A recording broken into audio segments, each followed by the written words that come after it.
Hello? Hello? Well, I did want to introduce you to a car that might make you scrap your Qashqai or cancel the Scenic, but she's arrived. Introducing the Skoda Elroq, a mid-size all-electric SUV that will be hitting our roads early 2025. Now, if you hang around long enough, I will be showing you everything you need to know about this new car. And while you are waiting for the next part of this video to play, can you subscribe to our channel? Thank you. The Elroq is basically an all-electric successor to Skoda's existing Karoq, meaning it slots between the Enyaq and is around 4.5 metres in length. That's about the same as big sellers such as the Nissan Qashqai, and it's also going to have to go head-to-head with Ford's impressive new Explorer. There will also be the Škoda Epiq, which will be a size smaller, replacing the Kamiq. They are 2 of 6 new electric Skodas due before 2026. Whew, busy times. Right, let's get into it. So the Elroq is the first car to feature Skoda's new look, which they've called Modern Solid. What a name. The first 2 things that spring to my mind is modern family and so solid crew. Probably not they were going for, but let's not dwell on it because otherwise I will only have 21 seconds to go. But overall, I do like the new look of this car. I think the sharp curves gives it style. It's quite distinctive. I think it's got presence without being too outrageous. Now, you may have spotted that the traditional grille has been replaced with this snazzy thing. They call it a tech deck face. These names are classic. But it has all of the electronic sensors hidden behind it. Looks very smart. And you also might have spotted this. There is no more Skoda badge. I did ask why. There wasn't really a reason. They've just decided to get rid of it. So you've now got lettering, so you can just read the name Skoda instead. It does look smart though. Now, overall, the shape of the car, I think, massively helps with aerodynamics, as does the smoother wheel design, which are really quite nice as well. And then, check out these. The LED headlights. They've got a really nice look about them. You've got this slim upper strip for the side lights, the indicators, the daytime running light, and then below you've got this, 2 LED modules for the low beam and the high beam. It looks really neat, doesn't it? Let's have a look at the back. Now, this rear spoiler looks a bit sporty, but also helps with the aerodynamics, and the rear lights are very sharp too. I think that overall it's a really handsome design, which won't upset anyone, but it's not really pushing the boundaries. Open the boot and you'll find 470 litres of luggage capacity, which expands to 1,580 litres, which is about average for a car of this size. However, there are some rather clever storage options. Now, this is when things start to get very practical, which puts a smile on my face. So first up, the charging cable. Look at where it's stored in this lovely little net held underneath the parcel shelf, which means you don't have to move all of the stuff in your boot to get to your charging cable. It's great, it's genius, it's so simple, but nice and easy. Now let's talk about the parcel shelf itself, because it's adjustable. So this is the first position, which is probably where you're gonna have it most of the time. And then you can go to this middle shelf, which is quite nice, depending on the size of your luggage. Or if suddenly you fill the boot and you need to get rid of the parcel shelf completely, you no longer have to sort of wedge it over your children and slightly crush them a bit. Actually, there's a lovely little spot for it. The practicality doesn't stop there. Oh no, look at this. We've got some side storage up here, a little elasticated area to put things in. And then it continues with these little dividers. So if you've got a bag of a certain size and you want to keep it from rolling around in the back, you can create a lovely little area for it. And the cherry on the cake, there's a tow bar. As with all models, when you purchase a Skoda, you get 2 rather special gifts. Who could survive without an ice scraper? Oh yeah. And then, how often do you get caught short without an umbrella? I know what I would do. I'd take it out, put it in my house, and then forget to put it in the car for the next time I needed it. Don't do that. Keep it where it belongs. Right, have a look around in here because I think this is bang up to date. I think it's a really nice place. I love this perforated steering wheel. You've also got this 5-inch digital cockpit that's been taken from the Enyaq, obviously right in front of the driver. You've also got an optional head-up display with augmented reality visualizations.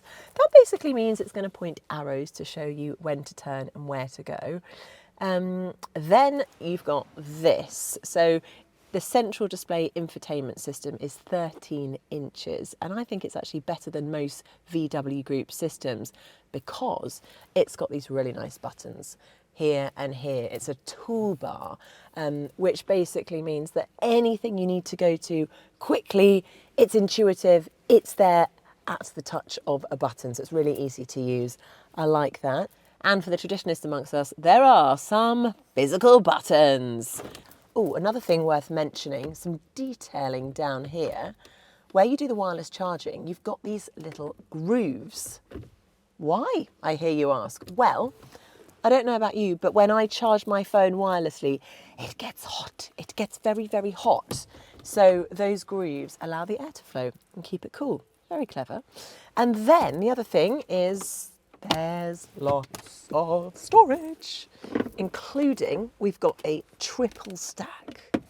1 layer, a 2 layer, and then 3 layers. Because everyone needs 3 layers of storage, don't they? And a little elastic band there to store your paperwork, I'm going to go with. But no, I give this interior a big thumbs up. Oh, and what you will not have spotted, because it's not in here, is any piano black. No shiny black plastic. Apart from there, but it looks good and it's not a touch point. So it's not somewhere that you're going to cover in sticky fingers. So yeah, big thumbs up for the interior, I think. And the good news continues back here because it's pretty spacious. I mean, look at this. That's like a pan span right there. And I quite like this little extra support under your leg. It does make the seats quite comfortable. They've gone for just a touch of colour. It's a nice idea. It's very orange though. So maybe if you don't like orange, it's not the choice for you. But you do get things like heated seats. It's probably an option, but heated seats and cooled seats, which is actually really good, particularly for kids, keeping them cool. Then we do have a bit of storage down here, which is quite useful because at first I was like, oh wow, great, you've got some cup holders down here, which you can remove if you don't need them. But then you've also got the option of cup holders here. So if you had 3 people in the back, you'd probably remove that, right? Because that would just be annoying for that person's feet. So the cup holders disappear. And then you can't use the cup holders here. So then you've got no cup holders. But when you don't have someone in the middle, you've got 4 cup holders. So if there's 2 of you, I guess you've got to be really thirsty. I don't understand. Why do we have extra cup holders? Maybe I'm missing something. Am I missing something? Let me know in the comments below. The entry-level interior option is predominantly dark grey fabrics, but it's oddly called the Design Selection Studio. You can pay to upgrade to other trims which are a bit more interesting, like this loft, which is a bit more colour and upholstery made of recycled drinks bottles. Now, I know what you're going to ask next. You want to know about the parts underneath, don't you? Well, I can tell you that the Elroq uses the hardware from the same box of bits as most VW Group electric cars. Now, that makes things quite interesting because there are various options. For example, you could choose power outputs from 170 horsepower to 300 horsepower, and you can also choose between rear or four-wheel drive. Now, the most efficient out of the lot has a range of more than 348 miles and a charging time below 28 minutes. Not bad. The entry-level Elroq 50 has a battery capacity of 55 kilowatt hours. The Elroq 60 has a 63 kilowatt hour battery. The Elroq 85 and 85X variants have an 82 kilowatt hour battery. There's some rather inconsistent rounding up and down there. The rear-wheel drive Elroq 85 sounds like fun, as it has a peak output of 285 horsepower. The 85X has an additional electric motor on the front axle, giving all-wheel drive and 300 horsepower. The big battery version can charge up to 175 kilowatts, which is pretty good. So far, we've been told that pricing will start from £31,500 for that entry-level Elroq 50, and the majority of the rest of the range will be below the 40,000 mark. Right, let's take it for a drive, shall we? Well, I am not going anywhere soon, that's for sure. But luckily for us, our very own Tom Barnard took a prototype of the Elroq on the streets very recently, and this is what he had to say. I drove this prototype Elroq around Amsterdam for around half an hour, and it was plenty long enough to get a decent impression of how it drives. It was the 85 version with a single motor, rear-wheel drive and 285 horsepower, which sounds like a hoot, but the whole car has been tuned to be more relaxing rather than sporty, which I think is a welcome change in a family car. So the ride is cosseting even on the big 20-inch wheels, and it glides over potholes. The downside of the softer suspension is there's a bit of body roll in the corners. There's plenty of power too, but the throttle can feel a bit too keen, making it tricky to move away smoothly without making your passengers spill their coffee. I reckon this can easily be fixed before the car reaches customers though. Hopefully they will. There's good visibility too, with unusually big mirrors. It's nice to have proper switches too, including a separate wiper stalk. That's unlike the other cars which use VW Group bits, including the new Ford Explorer. I mean, it's not the biggest, it's not the fastest, it's not the most efficient, but it does everything well and has some really clever features. I think the Elroq rocks. So, what do you think? It's a tricky one, isn't it? Does the Elroq tick your box? I think if you look at what else is out there, you would probably compare it to the Ford Explorer or the Kia EV3. Now, out of those three, which one would you prefer? I'm going to say this is one of those kind of Goldilocks porridge cars, isn't it? It's not too extreme in any direction. It just seems to get it right in most areas. Okay, it's not the most exciting, it's not the most out there car, but it gets everything pretty spot on. What do you reckon?